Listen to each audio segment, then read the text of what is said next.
Hello, my name is Joey Trogger, and today I will be describing to you what satire is in the form of a video project. Let me stop you right there, Joey. First of all, there are a lot of ways to get satire. In this case, we're going to use situational irony. Basically, what's going to happen is that everything that Joey says, the exact opposite is going to happen. Enjoy. Satire is the method of utilizing humor, sometimes in the form of mockery, to convey a message. And this message is usually a statement about contemporary issues or modern politics. Because this is a video project, it's generally a bad idea to make cuts or edits, because they show you messed up or didn't have proper planning. In terms of planning, you also never want to improvise, because if you improvise, it shows you didn't have a good plan and you don't know what you're doing. On the idea of professionalism, always wear proper attire. You want to make sure you don't wear colors like green, especially red and purple. Those are very bad colors. They can be distracting. They show you didn't dress appropriately. It's always safe to wear a suit or a tie, something like that. Always have people who can handle your equipment properly, because if your equipment isn't handled properly, maybe they can't hear you right, the filming will be messed up, you just have to make more cuts or edits, and it's very bad. Make sure you have very proper people working with the equipment, because if someone's just in there for the fame, trying to get attention, or it messes up the video project, you want to make sure they're professional. You don't want extras walking through. It's a very bad idea. You never show professionalism, because that means you didn't plan or didn't do it in the proper place. You always want to speak properly. Don't use words like or like Don't mumble, because if you mumble, you kind of like you're still going to.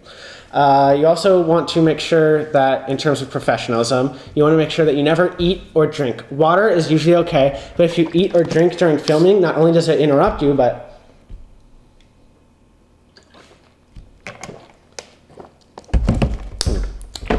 it also makes sure that you have a very professional look. In terms of a conclusion, you want to end on something strong. That was a lot to take in, wasn't it? How about we go on to the next one? Wow, the line work is just so incredible here. It's nearly impossible to see. The texture has such a smooth finish to it. Yeah, and I really like the shade too. It works really well. What a smooth texture. Yeah, it just really brings the room together. What a beautiful wall. In this... Oh, wait, sorry, whoops. I'm not supposed to be talking about this. Here, I'm going to pass the mic over to Julio. In the opening scene, we see an art critic and his colleague examining what seems to be a painting. In their conversation, they talk about aspects of what one would assume is the painting.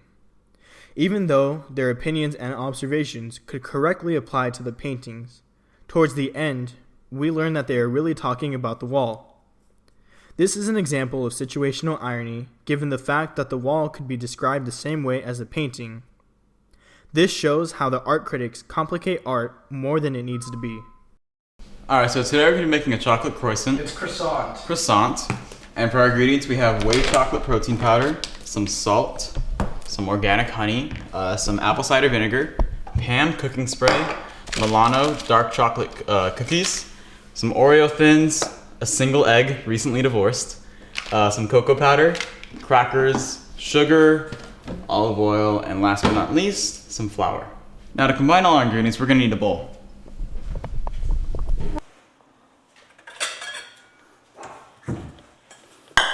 Alright, so always make sure your bowl is nice and clean. I was a little hungry earlier. Let's just get rid of that, and we should be fine. Alright, first ingredient we're going to throw in there is some nice protein powder. 27 grams of protein. Make sure everyone's nice and strong. What Emilio is doing here is that he's mocking modern cooking shows. See, no one is ever going to cook this sort of stuff, and no one's ever going to eat it either. Hopefully not. So this pretty much is an exaggeration, and this can count for satire as well. Alright, just one scoop should be plenty. Alright, so we're being a little health conscious today, so we're just going to add like a teaspoon of olive oil, very little. And just throw that right on in there. And that should be fine. Okay. Now we're going to want some sugar.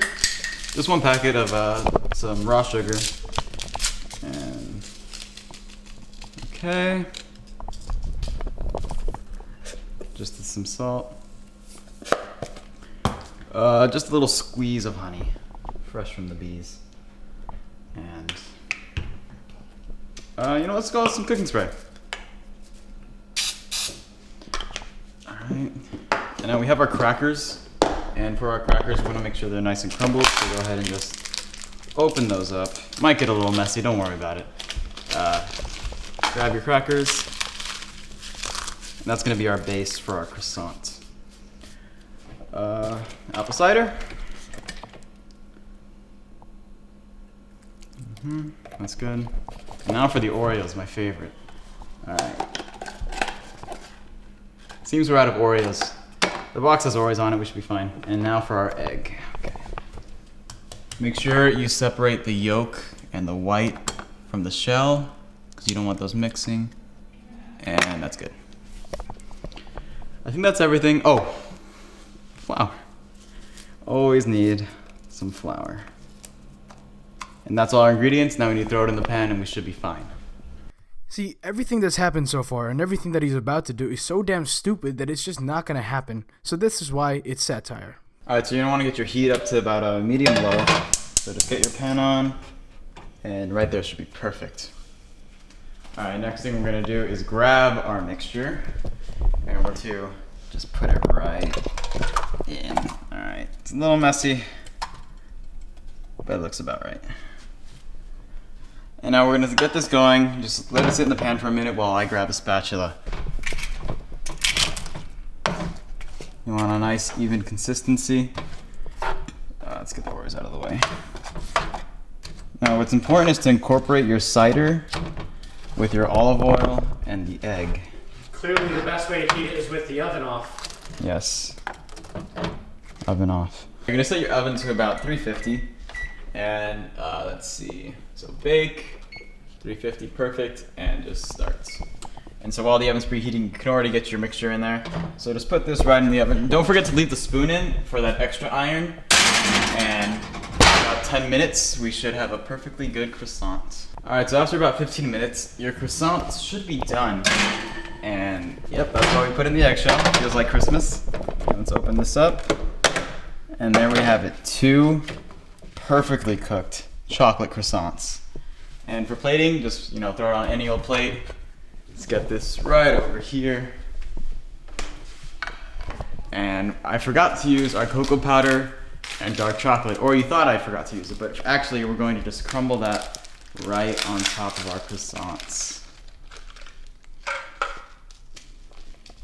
And that should be perfect. Finish it off with a little cocoa powder.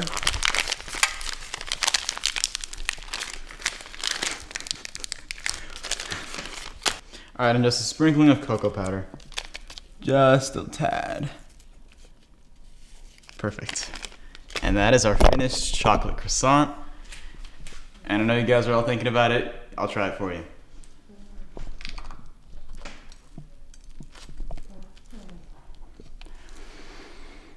That's good. This has been our chocolate croissant. I'm Emilio Flores, and you're watching Emilio's Exquisite Edibles.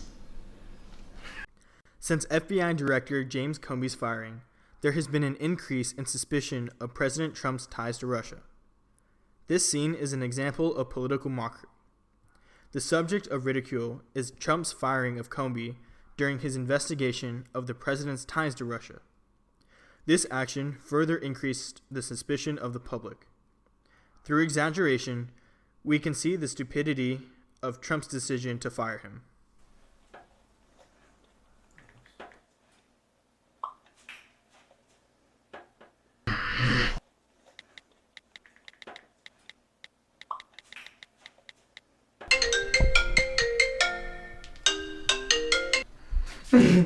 Hey, Putin. Mr. Trump, Alright, honey, I'm leaving to go to the mall now. Okay, bye, babe. was that your daughter? Oh no, that was my wife. Did you do what I asked? Hello, Mr. Comey. I'd say good morning to you, Trump, but I'll just say morning.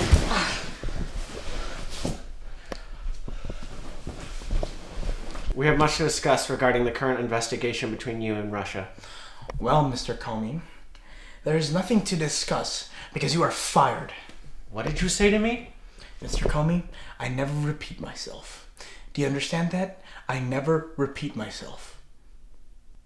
You know, my career here may not continue, but the investigation will. I'll see that you're impeached.